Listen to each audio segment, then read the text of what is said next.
এবং এই প্রজন্মের কাছে আমি মনে করি অত্যন্ত গুরুত্ব বহন করে এই সময়ের মধ্যে এই ধরনের একটা প্রোগ্রাম আয়োজন করার জন্য আমি টাউন হল কর্তৃপক্ষকে, নেতৃবৃন্দকে, যারা দায়িত্বে রয়েছেন, বিশেষ করে প্রফেসর মাইনুদ্দিন পাঠান সহ অন্যান্য সদস্যবৃন্দ, বিচারক মণ্ডলী, আমি আপনাদেরকে আন্তরিকভাবে মোবারকবাদ জানাই এবং ধন্যবাদ জানাই।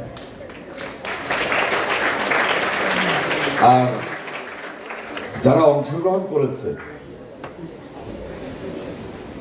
তারা সম্ভবত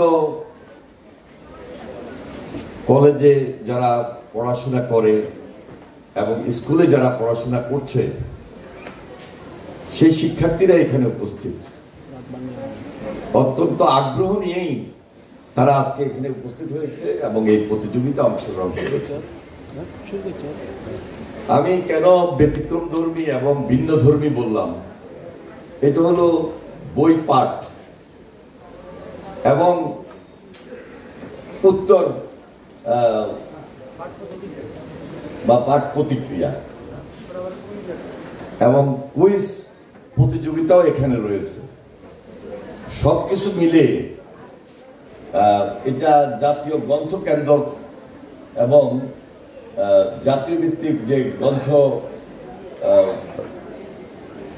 পাঠ কার্যক্রম 2025 তারই অন্তর্ভুক্ত। নিশ্চয়ই ওই কর্তৃপক্ষের কেউ আছে, তাদের এই আন্তরিকতা এবং সহযোগিতা আমাদের এই সমাজে বা আমাদের এই এলাকায়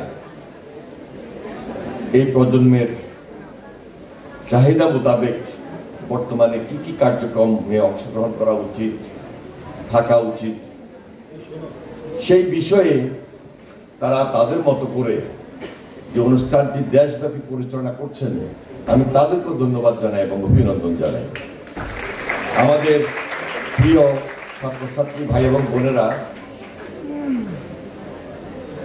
তোমরা অনেকেই এই প্রতিযোগিতায় অংশগ্রহণ করেছ, আবার অনেকেই উপস্থিত হয়েছ হয়তোবা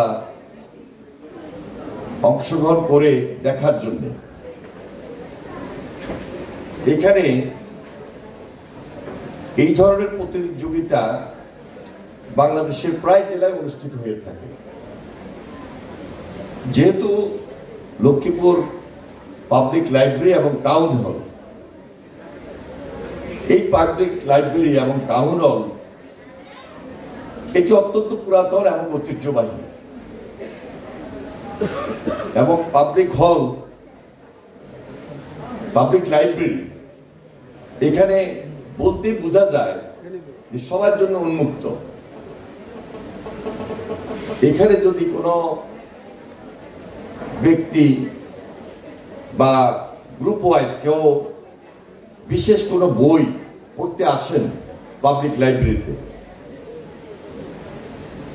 তার জন্য খুবই উন্মুক্ত। এবং এখানে এই যে বই পড়াটা,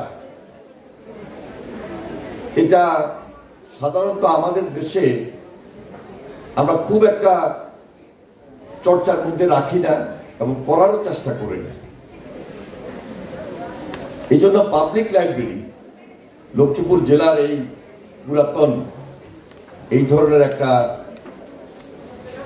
লাইব্রেরি আমাদের সমাজে সহযোগিতার যে হাত বাড়িয়ে দিয়েছে সমাজ উন্নয়নের ক্ষেত্রে, এটা একটা উল্লেখযোগ্য দিক। আমরা রাষ্ট্র মেরামত করার চেষ্টা করি এবং রাষ্ট্র এবং রাজনীতি সংস্কারের জন্য কথা বলি, নাগরিক উন্নয়নের জন্য আমরা কাজ করি। এই কাজগুলো করেই একটা সমাজে বা একটা দেশের রাজনৈতিক বলি আর অরাজনৈতিক নেতৃবৃন্দ, সামাজিকভাবে যারা দায়িত্বশীল, সম্পূর্ণ কাজ একটা দেশের জন্য শেষ হয়ে যায় না।